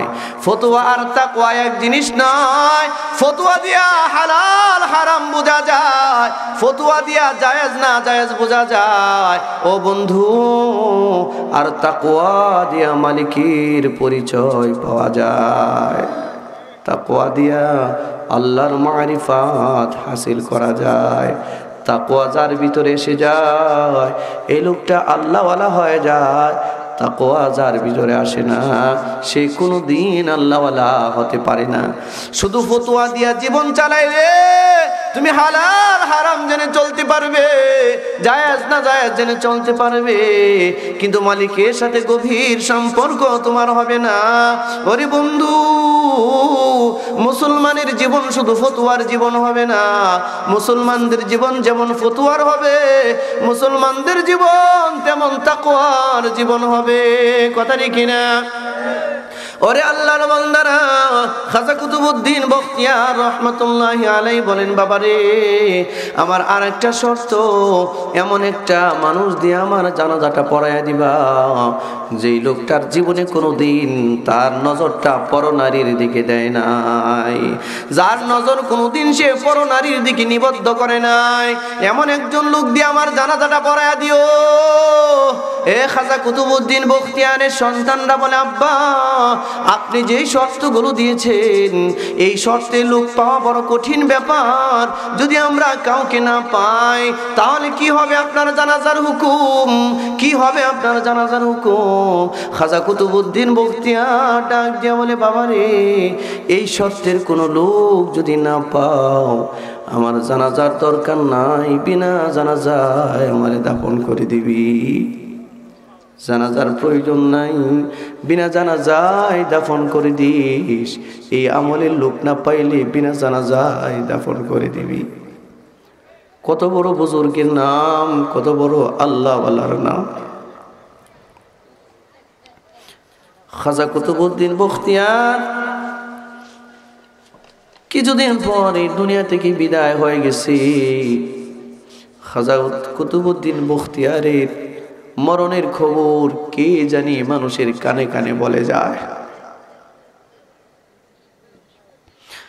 ওরে বন্ধু, যে আল্লাহর জন্য হয়ে যায় গোটা জগৎ তার জন্য হয়ে যায়। মান কানা লিল্লাহি ফালাহুল কুল। আল্লাহওয়ালাদের কাছে অনেক কিছু নাই, কিন্তু সারা জগৎ যে তার কাছে আছে, সারা জগৎ যে তার কথা শুনে বেড়ায়। আল্লাহওয়ালা যে হয়ে যায় তার জন্য সব কিছু হয়ে যায়। খাজা কুতুবউদ্দিন বখতিয়ার দুনিয়া থেকে বিদায় হয়ে গেছে। কে জানি ভারতবর্ষের মুসলমানদেরকে কানে কানে সংবাদ দেয়া বলি, খাজা কুতুবউদ্দিন বখতিয়ার মারা গেছে, জানাজায় যাও। আরে আল্লাহর ওলিরা যখন দুনিয়া থেকে বিদায় হয় তাদের সংবাদগুলো যে আল্লাহ মানুষের কাছে পৌঁছায়া দেয়, টেলিভিশনে প্রচার করা লাগে না, বিজ্ঞপ্তি দিয়া মাইকিং করে প্রচার করা লাগে না রে ভাই। এই লোকগুলো যে আল্লাহর জন্য হয়ে গেছে, এই জন্য আল্লাহ এদের দায়িত্ব নিয়ে নিছে। এই জন্য আল্লাহ বলেছেন, আলা ইন্না আউলিয়া আল্লাহ। হে দুনিয়ার মানুষ রে, সাবধান সাবধান, আমার ওলিদের ব্যাপারে বড় সাবধান। আমার জন্য যে জীবন বিলীন করে দিয়েছি এদের ব্যাপারে বড় সাবধান। কেন বলি সাবধান? লা খাউফুন আলাইহিম ওয়ালা হুম ইয়াহজানুন। আমার ওলি যারা, আমার জন্য যারা জীবন বিলীন করে দিয়েছে এদের যে কোনো ভয় নাই, এদের কোনো চিন্তা নাই, এদের জিম্মাদার আমি আল্লাহ নিজে স্বয়ং। আমি আল্লাহ নিজে স্বয়ং এদের জিম্মাদার। বন্ধুরে, হাসরে মাটি এরকম বহু পাগল থাকবে, মালিকের আরশের সামনে দিয়া দৌড়াবে, অথচ মালিক এদেরকে নিষেধ করবে না। যারে সামনে পাবে এরই টান দিয়া ধরে জান্নাতের দরজার ভিতরে ঢুকাই দিবে। ফেরেশতারা গিয়া যদি হাতে ধরে, এ তুমি এরে কোথায় নিয়ে যাও, এর তো কোনো হিসাব কিতাব এখনো হয় নাই।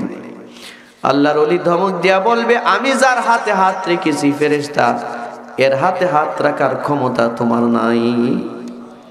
দূর হয়ে যাও, দূর হয়ে যাও। ফেরেশতারা তো একটা নিয়ম নীতি মেনে চলে। ফেরেশতারা আল্লাহকে বলবে, আল্লাহ এই কোন পাগল তোমার বান্দাগুলো ধরে ধরে দিকে অনেক মানুষের জান্নাতের দরজার ভিতরে ঢোকায় দিচ্ছে, আটকাইলে দিকে আরো ধমকায়।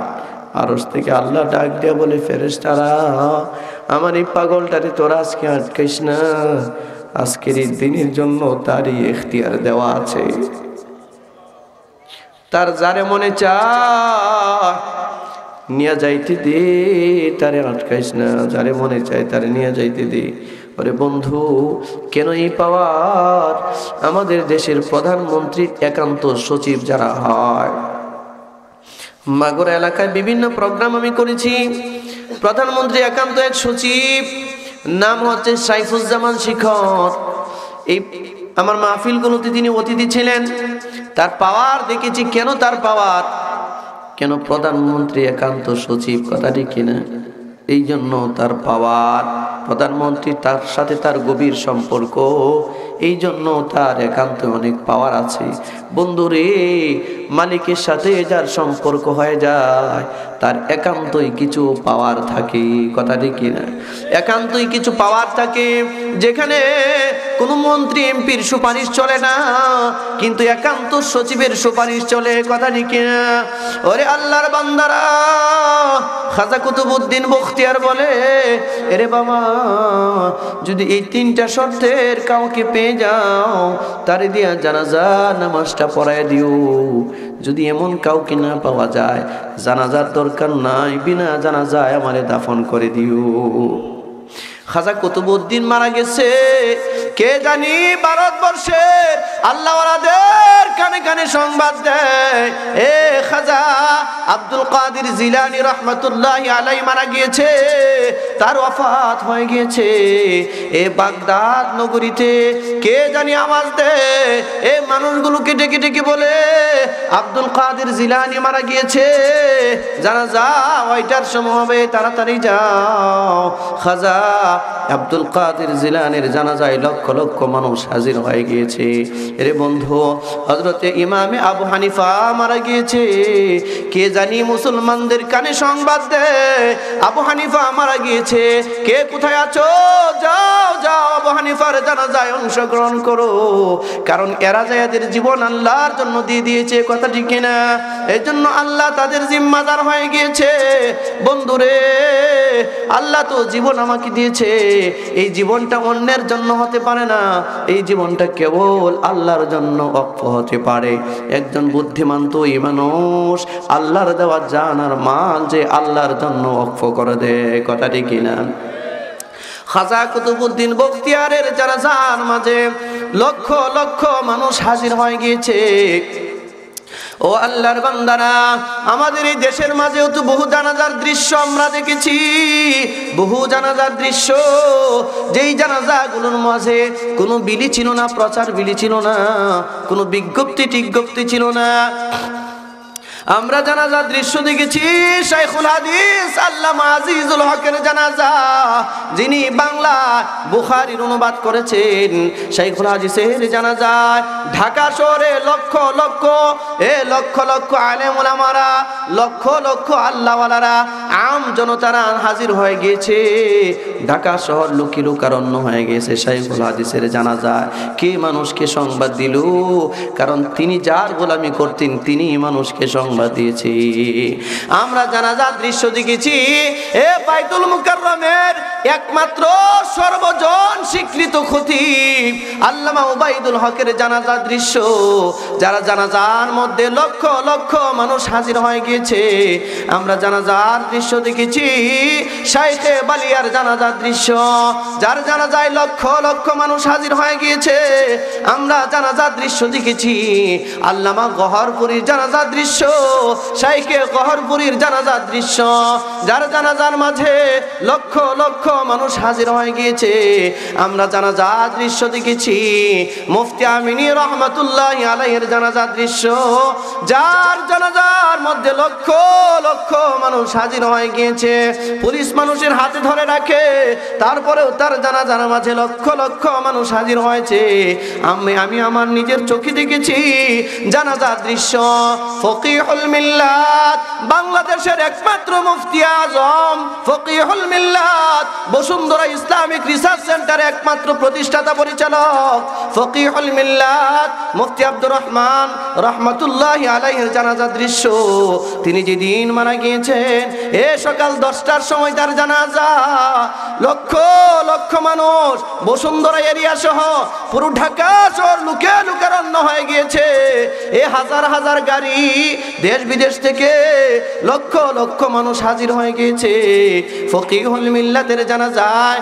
আমি নিজেও তার জানাজায় অংশগ্রহণ করেছি, সামনে ছিলাম ফকিহুল মিল্লাতের জানাজায়। কিছুদিন আগে ঢাকা উত্তর সিটির জনাব মেয়র সাহেব যিনি ইন্তেকাল করেছেন, জনাব আনিসুল হক সাহেব, তিনি সেই জানাজায় উপস্থিত ছিলেন। 1 মিনিট তিনি বক্তব্য দিয়েছিলেন, সামনে আমিও ছিলাম।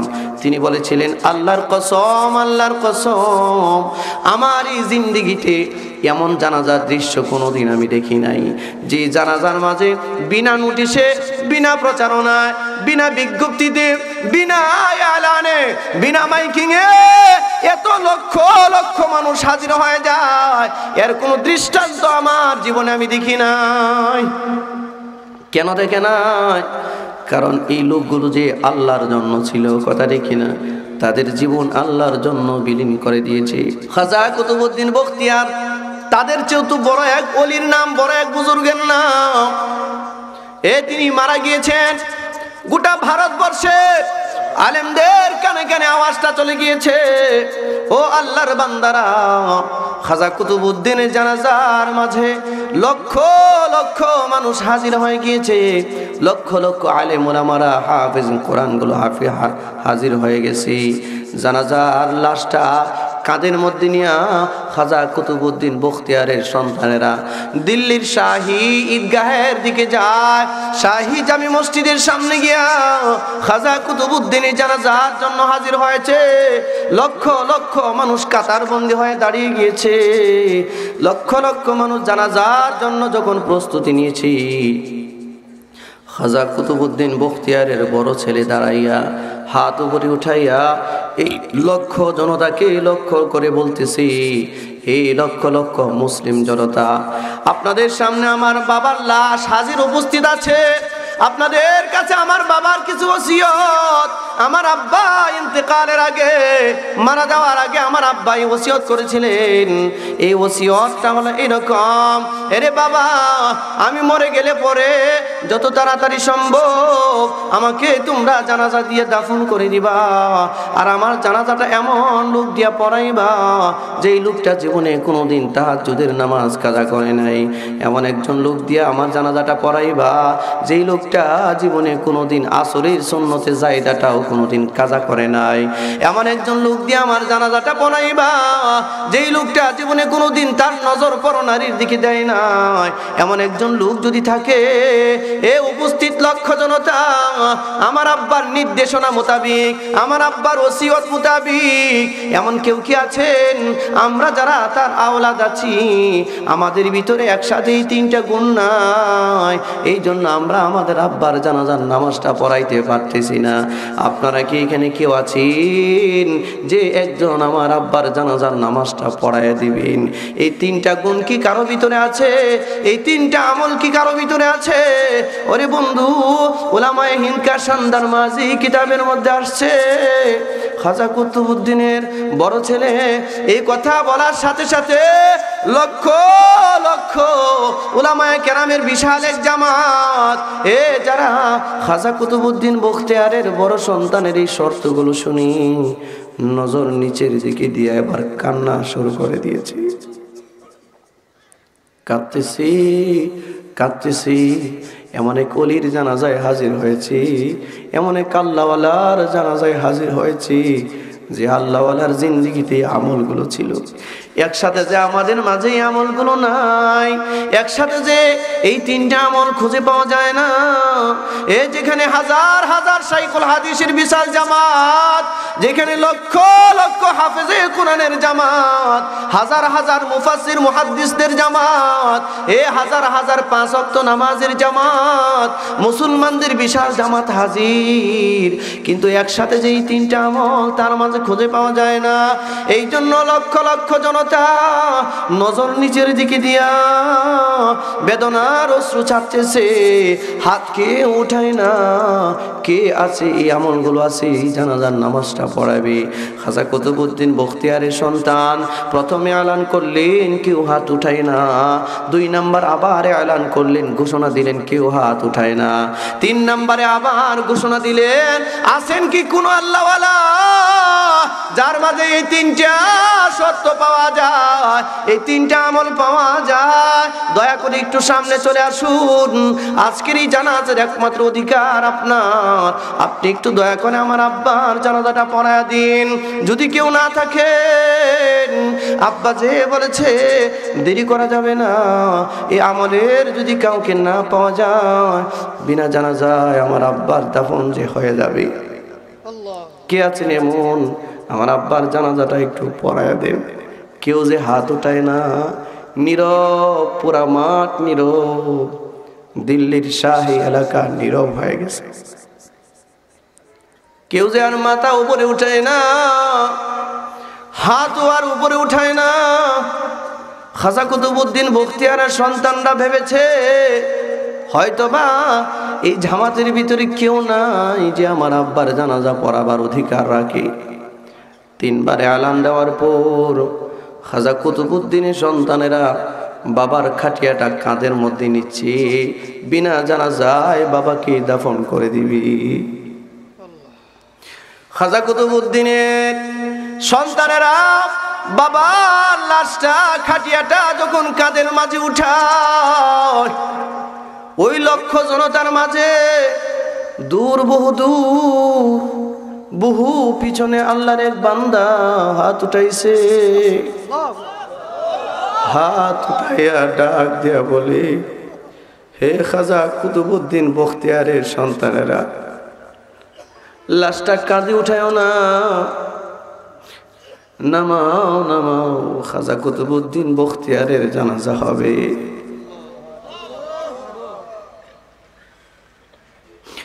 আল্লাহর ওই ওলি হাত উঠানোর সাথে সাথে লক্ষ লক্ষ মানুষ ওনার রাস্তাটা ছেড়ে দিয়েছে, সামনে আসছে। সামনে এসে খাজা কুতুবউদ্দিন বখতিয়ারের চেহারার সামনে এসে মুখ থেকে কাফনের কাপড়টা সরাইয়া খাজা কুতুবউদ্দিন বখতিয়ারে লক্ষ্য করে আল্লাহর ওই বান্দা বলে, ওরে আল্লাহর ওলি, জীবনভর গোপনে গোপনে তুমি ইবাদত করেছো,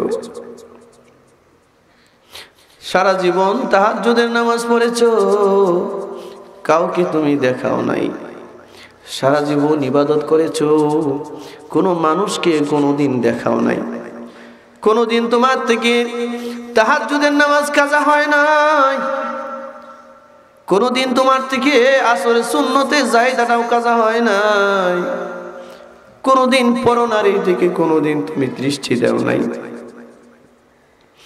এরে আল্লাহর ওলি, এই কঠিন আমলগুলো করে করে তুমি আজকে জান্নাতবাসী হয়ে যাচ্ছ। আর এই কি এমন শর্ত তুমি দিয়ে গেলে, যে শর্ত দিয়া আজকে তুমি আমার গোপন আমলগুলো মানুষের সামনে প্রকাশ করে দিলি। আরে আল্লাহর ওলি, এ কেমন শর্ত তুমি দিলা, যে শর্ত দিয়া আমার জীবনের বড় গোপন ধন, যে আমলগুলো আমি করতাম জীবনে কোনোদিন এই আমলগুলো কাউকে দেখানোর জন্য করি নাই। আমি তাহাজ্জুদের নামাজ পড়তাম, আমি যেদিন এই তাহাজ্জুদের নামাজ পড়তাম এমন হয় নাই বহুবার আমার বিবিকে পর্যন্ত জানতে দিতাম না আমি তাহাজ্জুদের নামাজ পড়তেছি। আরে আল্লাহর ওলি, আমি আসরের 4 রাকাত সুন্নতের জায়দা জীবনে কোনোদিন কাজা করি নাই, কাউকে কোনোদিন জানতে দেই নাই। আমি এই সুন্নতের জায়দাটা আদায় করি, কাউকে কোনোদিন জানতে দেই নাই। এরে আল্লাহর ওলি, রাজপ্রাসাদে বসে বসে মানুষের বিচার আচার করেছি, কিন্তু পর নারীর দিকে কোনোদিন নজর আমি দেই নাই। আমার এই আমলগুলো যে কেউ জানে না, আজকে তুমি এ কেমন শর্ত দিয়া বিদায় হয়ে গেলে?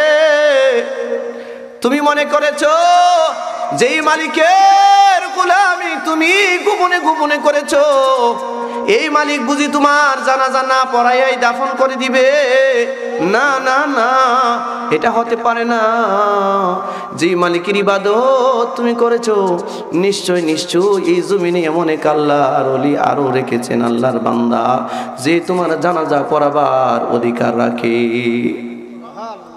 এরে আল্লাহর ওলি, এমন কঠিন শর্ত দিয়া তুমি তো দুনিয়া থেকে বিদায় হয়ে গিয়েছো। তোমার কাছে আমার বিনীত একটা আরজি, এত কঠিন ইবাদত গুলো করে করে, গোপনে গোপনে ইবাদত করে করে আজকে তুমি জান্নাতের দিকে রওনা দিয়েছো, মালিকের মারিফাতের দিকে রওনা দিয়েছো, আসল বন্ধুর সাথে সাক্ষাতের দিকে রওনা দিয়েছো। এর আল্লাহর ওলি, আমি আজকে এক শর্তে তোমার জানাজা পড়াবো। এই শর্তটা হলো এমন, আমিও তো আমার মালিকের গোলামি করেছি, এই ইবাদতগুলোর কথা কাউকে কোনোদিন বলি নাই। আমি এই জন্য বলি নাই, আমার এই ইবাদত যদি কেউ জেনে যায় আর ইবাদতের ভিতরে রিয়া চলে আসে, অহংকার চলে আসে, হাসরের মাঠে হয়তো বা আমার ইবাদত কোনো কাজে আসবে না। এই জন্য আমার ইবাদত গুলো কাউকে যে বলি নাই। আরে আল্লাহর ওলি, আজকে তোমার শর্ত পূরণ করতে গিয়া আমার ইবাদত গুলো যে প্রকাশ হয়ে গেল, হাসরের মাঠে যদি আমার আল্লাহ আমাকে জিজ্ঞাসা করে, আমার মাশউক, আমার মাহবুব, আমার মাহবুব যদি আমারে বলে, কিরে কি এমন ইবাদত করেছিলি যে ইবাদত মানুষ জেনে গিয়েছে, আমি যে আর সেই দিন মুক্তি পাবো না। ও খাজা কুতুবউদ্দিন বখতিয়ার, তুমি কি আমাকে কথা দিতে পারো? আমি তোমার কাছে বিনীত আবদার রাখি, হাসরের মাঠে আমার মালিকের সামনে যদি আমি ধরা খেয়ে যাই, আমার কোনো আমল যদি কবুল না হয়, যেদিন মালিকের ভালোবাসা নিয়া তুমি হাসতে হাসতে জান্নাতের দিকে যাইবা, সেদিন অন্তত আমার মতো গোলাম রে হাতে ধরে তুমি জান্নাতের দিকে নিয়ে যাইও। আমি আজকে তোমার জানাজার নামাজ পড়ায় দিলাম। এরে বন্ধু, মুসলমানের ইবাদত তো হবে এমন, এই জন্যই মালিক বলেছেন, ফাওয়াইলুল লিল মুসাল্লিন, ওই নামাজির জন্য দুর্ভোগ, ওই নামাজি ইবাদত করে নামাজ পড়ে লোক দেখাবার জন্যে, আল্লাযীনা হুম আন সালাতিহিম সাহুন, যেই নামাজি নামাজ পড়ে নামাজের কোনো খেয়াল নাই, আল্লাযীনা হুম ইরাউন, যেই লোকটা ইবাদত করে বেড়ায় অথচ তার ইবাদতের মধ্যে লোক দেখানোর ইবাদত হয়। ওরে আল্লাহর বান্দারা, এই যে মানব জাতির এই রূপগুলো আল্লাহ নির্ধারণ করেছেন, এই রূপগুলো যেন কারো ভিতরে না থাকে, এই জন্য এই সূরা নাজিল আল্লাহ করেছেন, এই সূরার মাঝিয়া আল্লাহ আমাদেরকে চিকিৎসা করেছেন। ওরে আল্লাহর বান্দারা, আমরা যতটুকু ইবাদত করি, ইবাদত যেন আল্লাহর জন্য হয়। কার জন্য হবে ইবাদত? জোরে বলুন, ইবাদত কার জন্য হবে? লিওয়াজহিল্লাহ।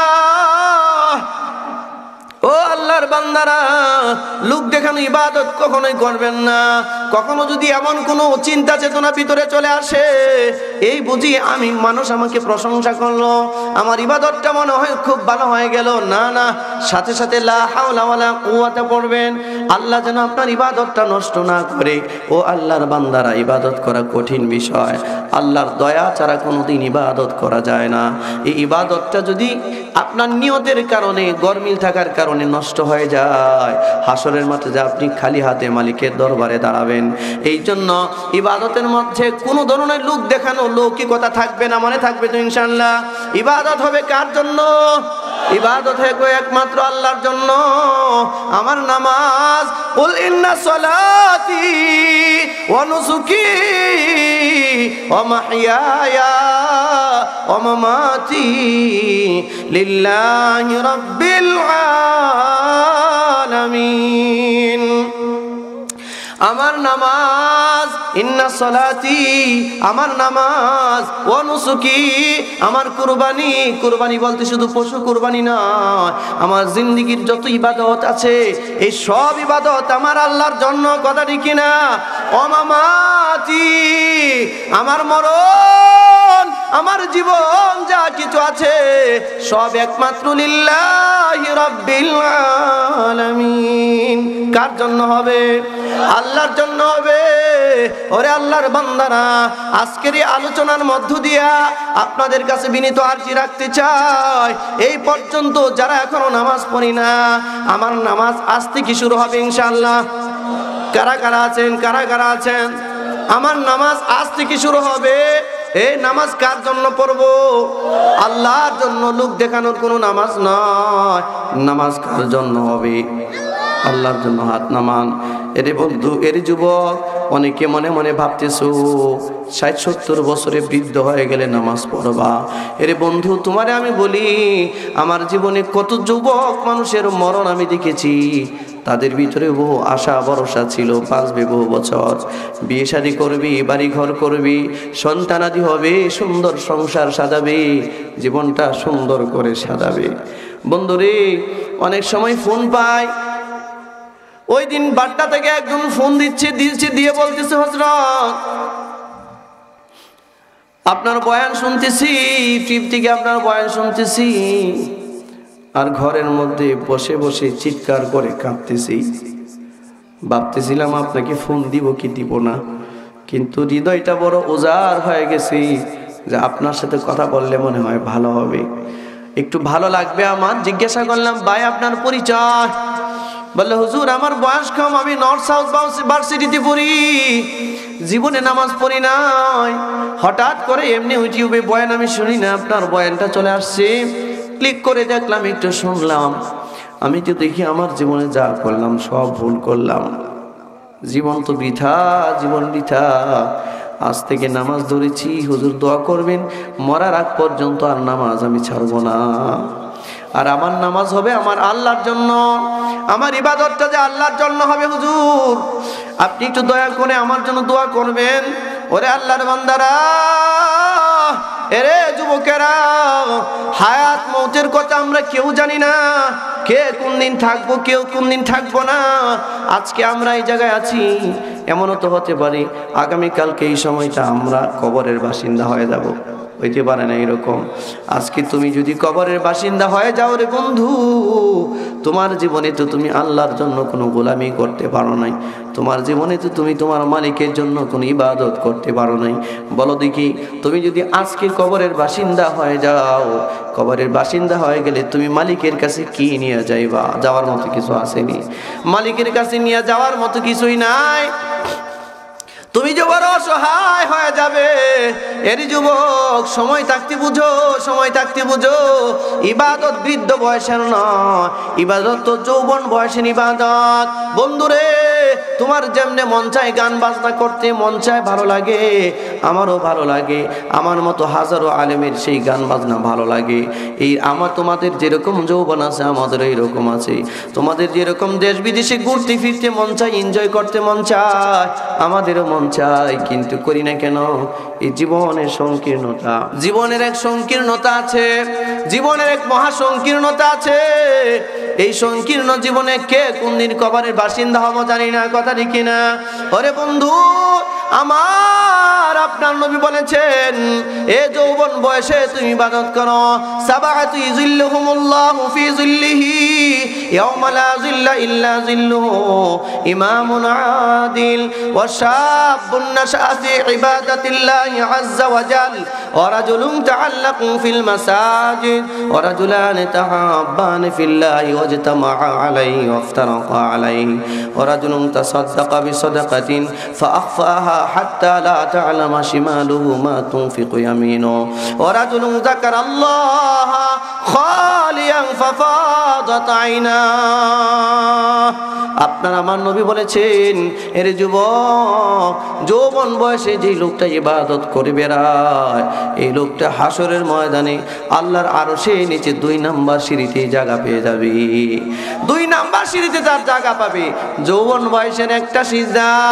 আর বুড়া বয়সের 100 সিজদার সমান তোমার সওয়াব ওরে বন্ধু যৌবন কালের ইবাদতের অভ্যাস যদি তোমার থাকে যখন 80 বছর তোমার হয়ে যাবে এই ইবাদত আর তোমার চলবে না মাঝে মাঝে ইবাদতের কথা ভুলে যাইবা তুমি মাঝে মাঝে ওযুটাও ভুলে যাবে বৃদ্ধ মানুষ লোকজন এরকম আছে না বয়সের ভারের কারণে বিছানা থেকে উঠতে পারে না বয়সের ভারের কারণে ওযুটা ঠিকমতো করতে পারে না বয়সের ভারের কারণে রুকু সিজদা ঠিকমতো করতে পারে না ওরে বন্ধু এই লোকটাও যে তোমার আমার মতো একদিন যৌবন বয়সে ছিল কথা রেখে না আজকে সে বয়সের ভারে নামাজটা পড়তে পারে না আপনার আমার নবী বলেছেন একজন 80 বছরের বৃদ্ধ মানুষ যখন তার মাঝ থেকে নামাজ বিদায় নেয় যোহরের নামাজটা সে পড়তে পারে না আসরের নামাজটা সে পড়তে পারে না মাগরিবের নামাজটা সে পড়তে পারে না এই কিরামান কাতিমিন যে ফেরেশতারা মানুষের আমল লেখে এই ফেরেশতারা আল্লাহর কাছে বলে আল্লাহ রে তোমার এই বান্দার আসরের নামাজ তো কাজা হয়ে গেল তোমার এই বান্দার যোহরের নামাজ তো কাজা হয়ে গেল তোমার এই বান্দার ফজরের নামাজ তো কাজা হয়ে গেল আসমানের মালিক রে বলে আল্লাহ আমরা কি তার গুনাহটা লিখবো আসমানের মালিক ডাক দিয়া বলে ফেরেশতা রে আমার এই বান্দার বয়স কত আপনারা বলেন আল্লাহর কি বয়স জানা নাই আছে আছে কিন্তু তারপরে ফেরেশতারে জিজ্ঞাসা করে কারণ আছে কথা ঠিক কিনা আল্লাহ ডাক দিয়া বলে ফেরেশতা আমার এই বান্দার বয়স কত ফেরেশতা বলে আল্লাহ তোমার এই বান্দার বয়স 80 বছর আসমানের মালিক ডাক দিয়া বলে 80 বছর বয়স আমার বান্দার আমার প্রথম নির্দেশ আমার এই বান্দার সগীরা কবিরা হইল কোনো গুনাহ তুমি লিখতে পারবে না হে ফেরেশতা আমার এই বান্দার বয়স 80 বছর আমার এই বান্দা যে আমার পক্ষ থেকে কয়েদি এক বান্দা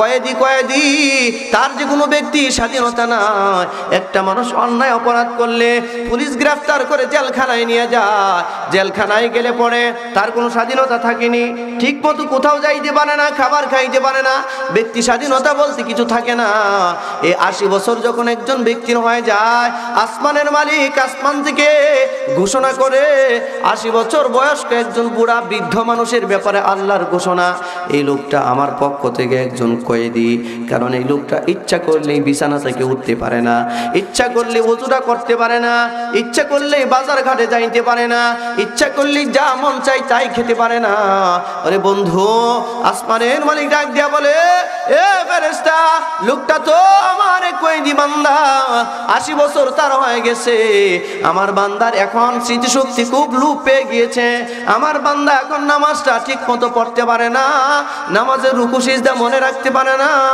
এরে ফেরেশতা আমার এই বান্দার গুনাহগুলো এখন লিখিস না নামাজ কাজা হওয়ার গুনাহগুলো এখন আর লিখিস না ফেরেশতা শুন আমার এই বান্দার 80 বছরের জিন্দেগির দিকে তাকাইস না আমার এই বান্দার পিছনের জীবনে যা একটু ব্যাক কর পিছনে যা তাকায় দেখ আমার এই বান্দা 30 বছরে তার জিন্দেগির চিত্রটা কেমন ছিল 25 বছরে তার জিন্দেগির চিত্রটা কেমন ছিল 20 বছরে তার জিন্দেগির চিত্রটা কেমন ছিল যখন যৌবনের তারুণ্য তার মাঝে ছিল এরে ফেরেশতা তাকায় দেখ ওই সময় কার তার নামাজের কোনো চিত্র আছে কিনা ফেরেশতা যখন তাকায় বলে আল্লাহ রে আমি তো তার আমলের খাতাটা উল্টাইলাম আমলের রেজিস্টারটা উল্টাইলাম আল্লাহ আমি তাকায় দেখি 30 বছরে তোমার বান্দার সিজদার ইবাদত আছে তোমার বান্দার 25 বছরের সিজদার ইবাদত আছে তোমার বান্দার 20 বছরের নামাজের ইবাদত আছে আল্লাহ ওই সময়টাই যে সে ঠিকমতো নামাজটা আদায় করত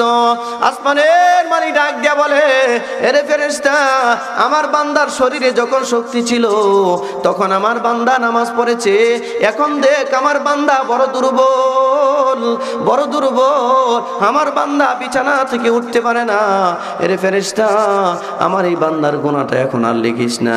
এই যে 30 বছর আগে আমার বান্দা যেমন নামাজ পড়তো, যেমন সওয়াবটা তুমি লিখতে, আমার বান্দা এখন নামাজ না পড়লেও তার সওয়াব অব্যাহত থাকবে।